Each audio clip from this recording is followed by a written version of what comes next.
Всем привет, қалайсыздар?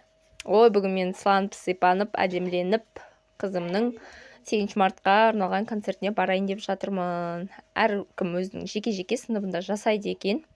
Мұғаліміміз ауысқан жаңадан. Новый мұғаліммен күшті болып танысайын деп, боянып барайыншы деп бір боянып жатырмын. Әр праздник қой, өзіміздің настроениеміз өзіміз көтерейік деп, биылғы 8 марттарыңыз құтты болсын, халықаралық әйелдер күні. Әрбір әйел әдемі болып, ойнап, күліп, жайнап жүре беріңіздер. Менің каналыма лайк басып, комментарий жазып, подписаться бөліміндегі колокольчикті басып қойды ұмытпаңыздар. Менің жаңадан шыққан видеоларымды жоғалтып алмай қарап отырасыздар. Сіздердің әрбір пікірлеріңіз мен үшін маңызды.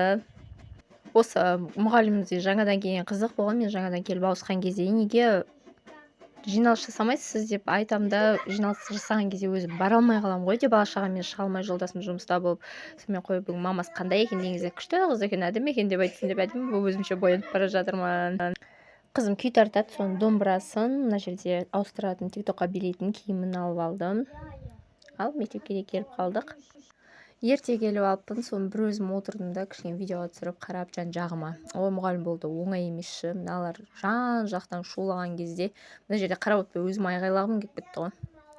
Сонымен концертіміз басталып, мына розовый спортивкадағы менің қызым тикток билеп жатқан. Одан кейін күйін шертті, қабыл алыңыздар.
Домбыраға қатысқанда небәрі 3 ай болды.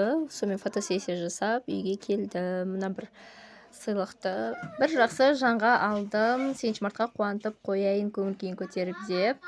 Сонымен кешкі асымыз жасап, кешкісінге кішкене ет асып қойдым, сорпа ішейік деп. Осымен бір күніміз өтті. Видеоның соңына дейін қарағандарыңызға рахмет. Комментарий жазып, мені қолдаңыздар. Всем пока.